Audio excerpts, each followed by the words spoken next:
네, 앞서 보셨다시피 현재 K-팝과 관련된 문화가 새 역사를 써내려가고 있습니다. 바로 국가대표 아이돌 방탄소년단 때문인데요. 저희 경제 프로그램에서 이슈엘에서 이 방탄소년단을 네. 주제로 다뤄야 할 만큼 이 방탄소년단의 신드롬은 단순한 인기 현상을 넘어서고 있습니다. 자, 지금부터 과연 이 빌보드 1위 방탄소년단의 인기 비결은 또 무엇이고 우리 경제에는 어떤 영향을 줄 수 있는지 자세히 알아보도록 하겠습니다. 최영일 경제평론가, 김윤아 대중음악평론가입니다. 두 분 어서 오세요. 안녕하십니까. 안녕하세요. 요즘 방탄소년단 인기를 실감을 저도 다 아시겠죠?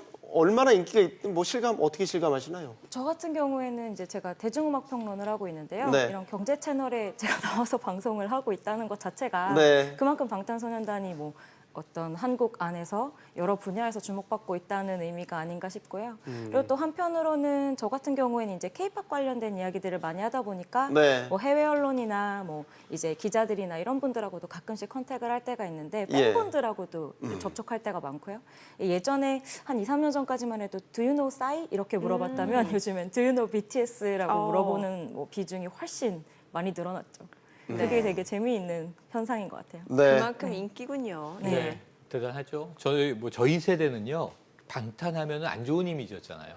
방탄 그렇죠. 최근에도 방탄 어감이 의원단 갖는 해서 방탄소년단의 이름에 누가 되는 것 아니냐, 이런 이야기들도 한 바가 있는데, 그럼에도 불구하고 이 BTS의 인기는 이제는 남녀노소 모두에게 퍼져 있는 것 같습니다. 왜냐하면 우리나라 사람들이 기성세대들은요, 빌보드 차트에 대한 로망이 있어요. 왜냐하면 우리 대중가요가 아직 최근처럼 다양해지고 다채로워지고 완성도도 높아지고 무르익기 전에 주로 7, 80년대에는 팝송을 즐겨 들은 세대들입니다. 네. 그러다 보니까 빌보드 차트에서 상위에 올라간다? 이게 얼마나 대단한 일인지를 알고 있거든요. 그렇죠. 80년대 떠올리면은 빌보드를 주로 석권했던 가수, 이미 고인이 됐습니다만 마이클 잭슨을 비롯해서 그러한 이제 세계적인 뮤지션 이렇게 생각을 했는데 우리나라 보이그룹 아이돌이 빌보드 차트 몇 위라고?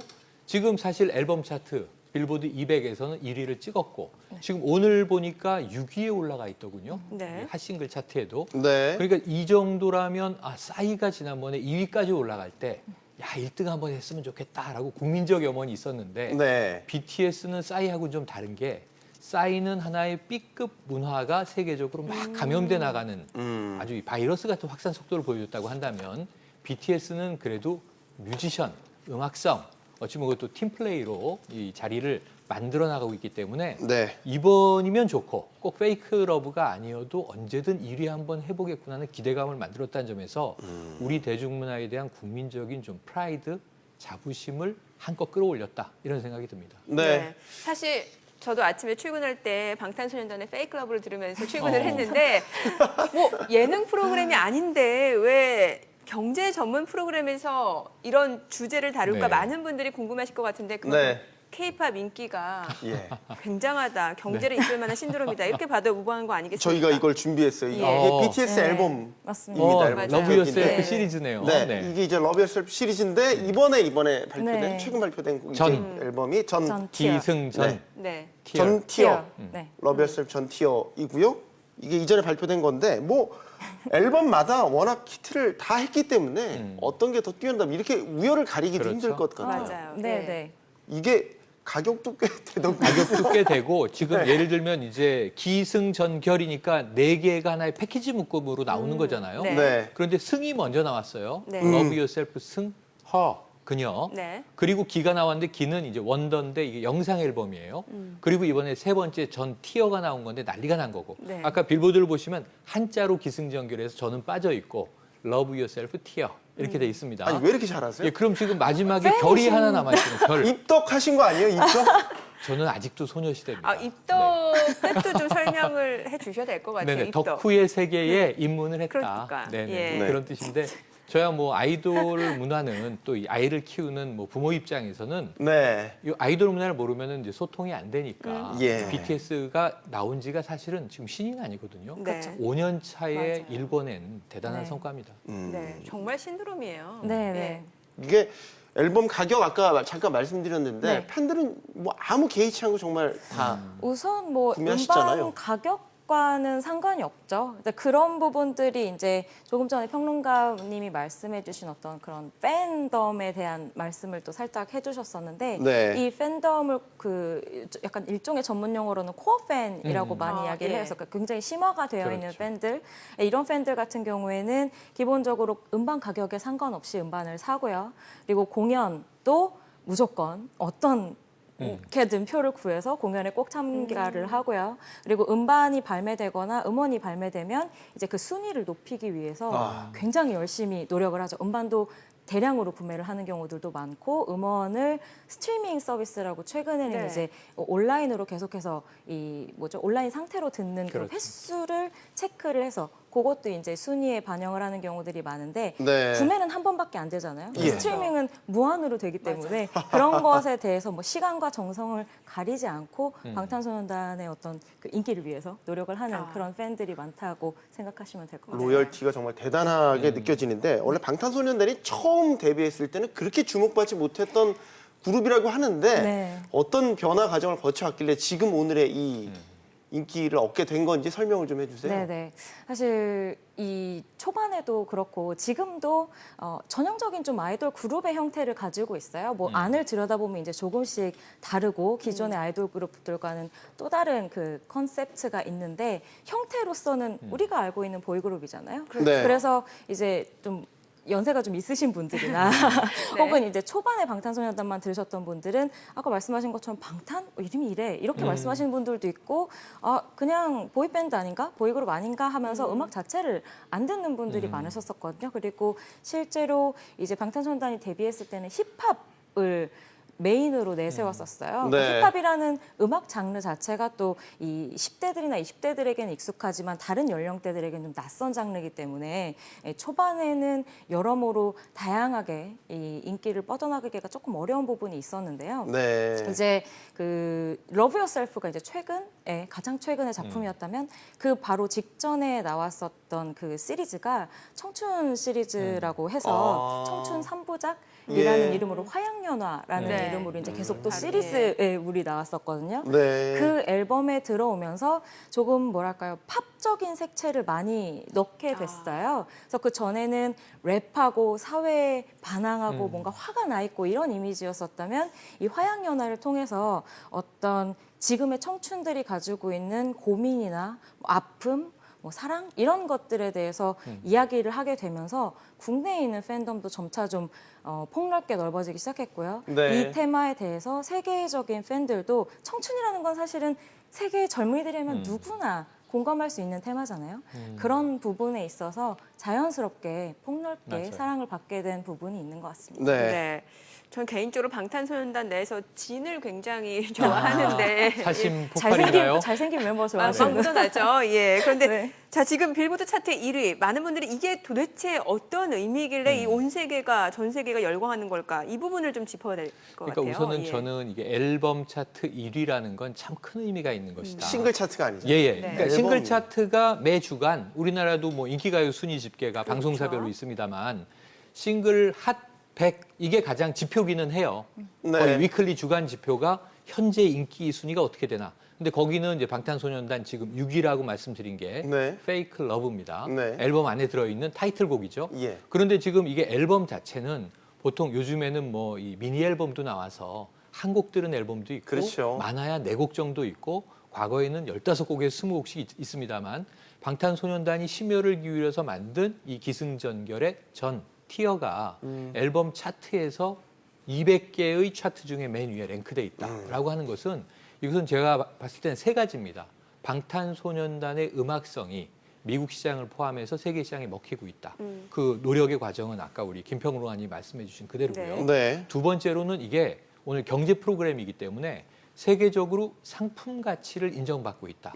자, 음악성과는 조금 이제 다른 결입니다. 네. 그러니까 이것이 이제 유행도 할 수 있고 세계적으로 많은 사람들이 흥얼거리면서 뭔가 소비의 한 핵심적인 축으로 작동할 수 있다는 가능성을 보여주고 있는 거고요.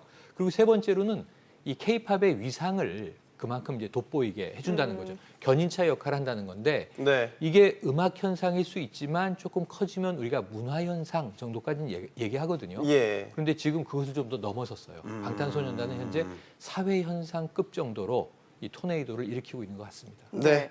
혹시 그 이전에도 K-팝 가수 중에 그 빌보드 차트에 진입한 가수 있었나요? 네, 사실 처음은 아니에요. 예. 방탄소년단이 뭐 예. 아마 뉴스나 이런 걸 통해서도 가끔씩 접하셨을 텐데 이제 K-팝 그룹을 기준으로 보자면 2009년 정도부터 이제 한국 가수들이 빌보드 차트에 이름을 올리기 시작했었거든요. 그러니까 앨범으로는 보아 씨가 이제 영어 앨범을 발표를 하면서 예. 이제 영어로 이제 미국에 정식으로 진출하는 앨범으로 앨범 차트에 오른 적이 있었고 네. 같은 해 이제 원더걸스가 맞아요. 노바디라는 곡을 원더걸스도 역시 네 영어로 이제 개사를 해서 활동을 하면서 싱글 차트에 오른 적이 있었어요. 근데 이제 방탄소년단 같은 경우에는 좀 재미있다고 해야 할까? 좀 방금 평론가님이 말씀해주신 것처럼 일종의 현상이나 기존의 어떤 K-팝 인기와는 조금 다른 부분이 있다면 바로 앨범 차트와 싱글 차트 두 군데 모두에서 좋은 반응을 얻고 예. 있다는 겁니다. 그러니까 싸이 같은 경우에도요. 2012년에 이제 막 워낙 인기가 있었을 때 강남스타일이 싱글 차트 2위까지 올라갔지만 맞아요. 앨범은 앨범 차트에서 볼 수가 없었거든요. 그렇죠. 그러니까 이것이 어떤 대중적으로 선풍적인 무언가를 가져오는 것과 음악적으로 혹은 음악가에게 매력을 느껴서 그에게 이제 뭔가 열광하는 이 팬덤이 좀 다르게 구성이 되어 있고 대부분 그게 분리가 되어 있었어요. 미국 내에서는. 근데 방탄소년단 같은 경우에는 이제 그것 두 개가 조금씩 겹쳐져 가고 있고 또 어떤 면으로 보자면 워낙에 덩치가 커져서 이제는 대중적인 면까지 같이 먹어갈 수 있는 네, 그런 규모로 성장하고 있다는 뜻도 될 수 있을 것 같습니다. 네. 네. 자, 예전에 그 앞서도 말씀을 주셨던 그 보아가 네. 아시아에서 활약을 예. 할 때 뭐 걸어다니는 기업이다, 중소기업 맞아요. 이상의 가치다라는 얘기가 나왔어요. 그런데 지금 방탄소년단 뭐 지금 싱글뿐만 아니라 앨범 차트 1위라고 하면 경제적 효과도 굉장히 클 것 같거든요. 네. 어마어마합니다. 아까 이제 앵커께서 이미 브리핑을 해주셨죠. 예. 지금 이제 빅히트 엔터테인먼트 저는 이름을 참 잘 지은 것 같아요. 빅히트를 하고 있잖아요. 그러네요. 예, 우리가 이름 네. 따라간다고 하는데 정말 그러네요. 초대박입니다. 이 빅히트 엔터테인먼트는 아직 비상장 기업이죠. 맞아요. 우리가 아는 빅3 엔터테인먼트는 다 상장 기업입니다. SM, JYP, YG. 네, 그렇습니다. 빅3 얘기했는데 지금 빅히트는 비상장 상태임에도 불구하고 올해 상장 예정인데 상장을 하면 적어도 이제 1조 5천억 원 내외의 가치를 인정받는데 이게 지금까지 빅3를 합친 것보다도 더 강한 금액이에요. 그러다 보니까 지금 빅히트에서 우리가 눈여겨볼 수 있는 이 아이돌 혹은 뮤지션은 BTS잖아요. 방시혁 씨가 이제 굉장히 그렇죠. 훌륭한 프로듀서긴 한데 네. 상품 원 아이템으로 지금 세계 시장에서 권하고 있는 건데 보아 씨가 SM의 첫 모델, 네. 첫 번째 실험작, 매우 성공했던 상품. 그런데 이제 보아 씨를 만들어냈던 그 시스템을 가지고 지금 그 이후에 이제 SM이 이 엔터테인먼트 대국이 된 거 아닙니까? 그렇죠. 그런데 지금 이 빅히트 같은 경우에는 저는 시작부터 글로벌 컴퍼니로 시작을 한다. 왜냐하면 지금 전 세계에서 이 팬덤의 이 이름 따라간다는 게 참 묘한 게요. 팬덤이 BTS의 팬클럽 이름이 아미지 않습니까? 아미죠. 군대죠, 군대. 네. 진짜 군대입니다. 아까 말씀하셨지만 아이돌끼리도 우리가 H.O.T와 잭스키스의 격돌 시대부터 지금까지 보아오건데 팬들이 힘이 세야 이겨요. 네. 저는 지금 이게 어느 정도 갈 건가를 지금 첫걸음이거든요. BTS는. 근데 서태지 씨가 세계적으로 최고 성공했을 때 지금 이 정도 모습이었어요. 글로벌 투어를 하면 우리나라의 팬들이 그야말로 회사에서 모은 돈에 신용카드를 보태서 러시아 공연 따라가고 유럽 공연 따라가면서 수백만 원 쓰고 와서 또 그 카드 빚을 메꾸기 위해서 열심히 일하고 그들이 지금은 다 이 자녀를 가진 엄마 부대가 돼 있는 거거든요. 1세대죠, 1세대. 예, 그런데 BTS가 지금 이 정도면은 올해 10개 국제 도시 투어를 합니다. 오늘이 마침 2018 BTS 페스타가 시작하는 날이죠. 오프닝 세레모니도 시작이 됐고 그러면서 저는 BTS는 5년 동안의 성숙기를 거쳐서 네. 이제 막 꽃이 만개하고 있는데 경제 효과, 어떤 사회 문화적 가치 이런 부분에서 글로벌 컴퍼니로 올해부터 바로 도약하지 않겠는가? 이건 굉장히 무서운 저력이다 이렇게 말씀드리고 싶습니다. 지금 네. 이제 빅히트 엔터테인먼트 이제 기업 가치에 대한 분석을 해주셨으면 좀 쉬운 걸로 좀 방탄소년단 요즘 광고 많이 나오더군요. 그렇죠. 여기저기 맞아요. 많이 나오던데요. 네네. 뭐 인기의 척도잖아요. 아우, 광고 그렇죠. 모델로 등장한다는 게. 네, BTS. 제가 그냥 개인적으로 듣기로는 방탄소년단은 정말 이렇게 거절하는 광고가 훨씬 많을 정도로 아. 예, 국내 뭐 해외 할 것 없이 워낙에 지금 러브콜이 많이 나오고 있고 특히나 네. 이제 뭐랄까요, 소비 형태가 이 음악의 팬층하고 좀 비슷하게 겹치는 물건들 있잖아요. 뭐 휴대폰 같은 것도 있을 수 있고 그런 쪽에서는 뭐 너무너무 방탄소년단을 모델로 잡기 위해서 노력 중이라고 이게 되게 하더라고요. 좀 부러운 일인데 네. 돈이 뿜어져 나오는 화수분입니다. 사실 이렇게 이 뮤지션을 놓고 우리가 문화적 가치를 논하다가 갑자기 돈 얘기를 하니까 제가 좀 속물이 되지만 그냥 분석을 해보면 아까 이제 그냥 빅히트 엔터테인먼트의 주가, 잠재 가치 예. 여기에 지금 현재 상장한 기업 중에 빅히트와 관련해서 투자한 기업들 아, 예를 들면 그렇죠. 이제 가치 수혜를 볼 수 유통 있죠. 담당하는 아이리버, 일본 엔터테인먼트를 담당하는 회사를 보유하고 있는 키스트 아. 모두 다 지금 주가가 오르고 있어요. 지금 이 빅히트 엔터테인먼트 2대 주주 넷마블 게임 업체죠. 네. 이 주가 다 오르고 있어요. 예. 그러니까 이제 관련 회사들은 주가가 다 올랐고 두 번째는 그럼 도대체 이 방탄소년단의 매출은 얼마인가? 네. 이거 다 계산하기 어려운데 지난해 기준으로 미국 시장을 전제로 해서 900억 원 정도 냈다고 합니다. 올해의 지금 연초에 이 분위기를 반영하면 1000억을 훌쩍 넘겠죠. 이거 순수 매출. 그다음에 지금 말씀하신 대로 광고 매출이 있습니다. 지금 뭐 하냐면요. KB은행 그리고 또 LG전자 그리고 아까 말씀드린 대로 게임 광고 그리고 우리가 잘 아는 온라인 쇼핑몰 G마켓 네. 이런 정도에서 지금 광고료도 공개되지 않습니다만 추상컨대 국내 최고가 9억에서 10억 받는다. 예. 우리가 커피 광고 공유 씨 있잖아요. 방탄소년단은 7명이잖아요. 15억 정도 받는다고 알려져 있거든요. 이 광고가 최소한 15개 정도. 그다음에 거절하는 광고가 더 많다. 여기에 PPL, 그들이 입고 나오는 패션 아이템, 착용하고 있는 옷들 플러스 이들이 얼마나 천재냐면 아이템을 직접 만듭니다. 그러니까 우리가 아는 네이버 라인에 네. 지금 BT21이라고 하는 캐릭터 상품이 몰이 있어요, 따로. 정말 콜라보레이션이네요. 네, 콜라보레이션인데 이들이 직접 디자인을 한 거기 약간 방시혁 씨도 숟가락을 얹고 있는 것 같은데요. 그 디자인한 굿즈가 엄청나게 팔리는데 없어서 이게 못 판다고 하거든요.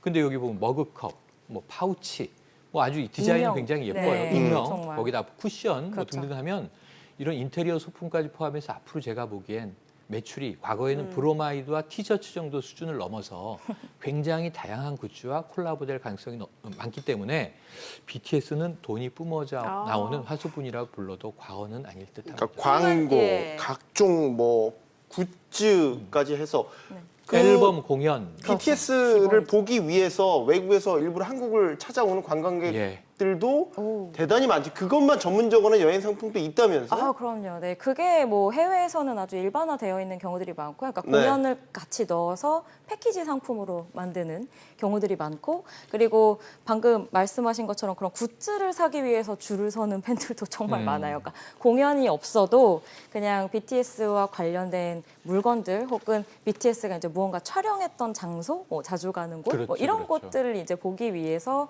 이제 국내 입국해서 뭐 일종의 방탄소년단 투어를 다니는 팬들도 굉장히 많은 실정이죠. 네. 자, 그리고 사실 이게 인기가 있게 되면은 K-팝 하면은 사실 전 세계적으로 공연을 하면서 월드 투어를 나서게 되고 그렇죠. 여기에서 맞아요. 얻어들이는 외화 수입도 엄청난 거잖아요. 그렇습니다. 예. 사실 특히나 보이그룹 같은 경우에는 이제 가장 큰 수입원이 해외 투어 공연에서 나오는 경우들이 많고요. 그리고 네. 이제 기획사를 기준으로 보자면 그 기획사에서 그 기획사 수입의 가장 큰 퍼센테이지를 차지하는 게 바로 이 보이그룹들의 투어의 수익이에요. 네. 의외로 이게 굉장히 크고 그 공연장에서만 파는 그 물건들도 그렇죠. 어마어마해서요. 아, 예. 그 수익까지도 합하면 사실 뭐 음반이나 광고나 이런 것들은 일부에 지나지 않는다고 할 수 있을 정도로 굉장히 큰 규모거든요.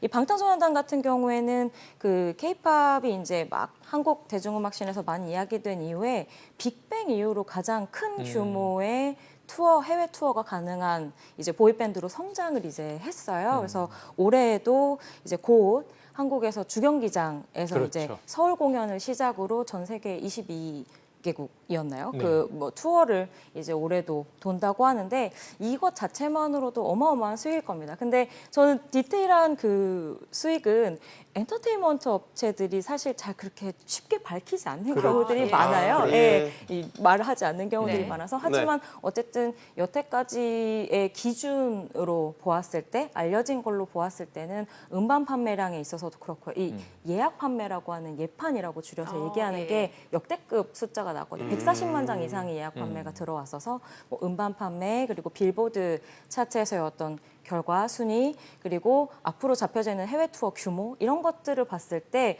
뭐 기존과 비교할 수 없을 정도로 더 높은 수익을 얻을 수 있는 한 해가 되지 않을까 생각합니다. 이게 네. 좀 무서운 파괴력이 뭐냐면요. 과거에 보아 씨를 이제 시작으로 해서 네. 최근에 뭐 소녀시대 지금은 조금 잠정 이제 휴지 상태에 들어갔습니다만 주로 동남아 아시아 투어가 주로 이 아주 좀 속되게 말하면 돈줄이었거든요. 주로 중국 투어. 근데 지금 사드 갈등 이후에 중국은 좀 싸늘한 상황인데 아니면 일본 투어 주로 여기가 메인이고 동남아 투어까지 돌았단 말입니다. 그러면 이제 뭐 북남미나 유럽까지 공연을 해서 수입을 내는 경우는 희소했어요. 말씀하신 대로 빅뱅이나 21 그쵸. 주로 YG를 중심으로 이 정도가 인기를 끌었는데 지금 BTS는 이 유럽과 북미를 중심으로 해서 10개 도시 21번의 공연을 하는데 네. 오늘 아침 조간을 다 보시면 28만 석이 전석 매진, 전석 매진, 완판. 예. 그러니까 베를린 대단하군요. 공연 2만 명, 네. 티켓 오픈 9분 만에 매진. 네. 미국 3분 만에 매진. 서울 8월에 시작인데 서울은 뭐 말할 나위도 없고요. 구할 수가 없고.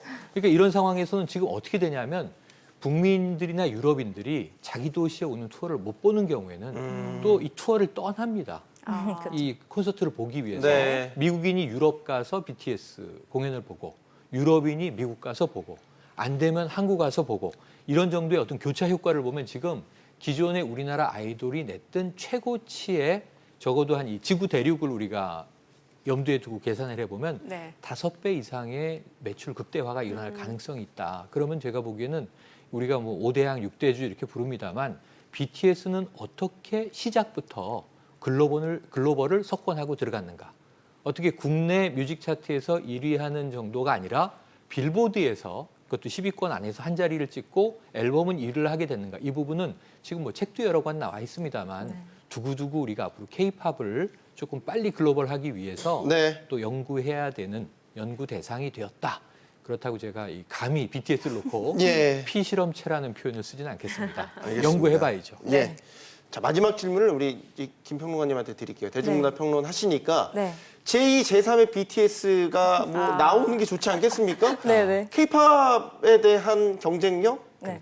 향후 전망을 좀 해주신다면 어떻게 하시겠습니까? 이 질문을 요즘에 가장 많이 듣는 것 같아요. 제2의 BTS, 예. 네. 제3의 BTS가 나올 수 있느냐. 근데 솔직히 말하면 뭐 제가 그걸 알면 제가 엔터테인먼트 사업을 하지 않겠습니까?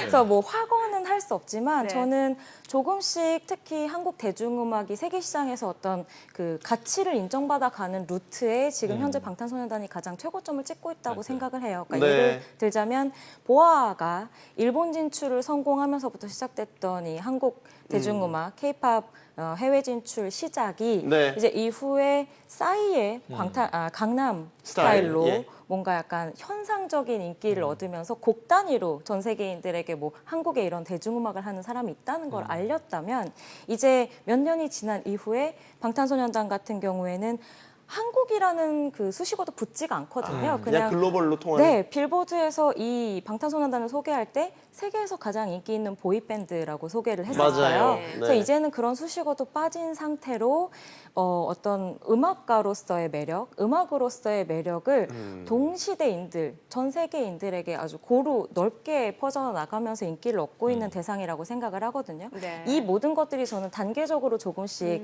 한 15년, 10년에 걸쳐서 이루어진 결과들이라고 생각하고 네. 방탄소년단이 지금 최고의 인기를 구가하고 있고 최고의 수익을 얻는 것은 뭐 더할 나위 없이 좋은 일이고 뭐 사실이고요. 이후에 이것을 또 도약의 발판으로 삼아서 또 한 단계 높은 세계적으로 사랑을 받고 인정을 받을 수 있는 음악가가 탄생할 수도 있지 않을까 저는 좀 긍정적으로 보고 예, 있습니다. 알겠습니다. 네. 자, K-팝 화이팅입니다. 네. 너무 엉뚱한가요? 최일 평론가 김이나 평론가와 얘기 나눠봤습니다. 고맙습니다. 고맙습니다. 감사합니다.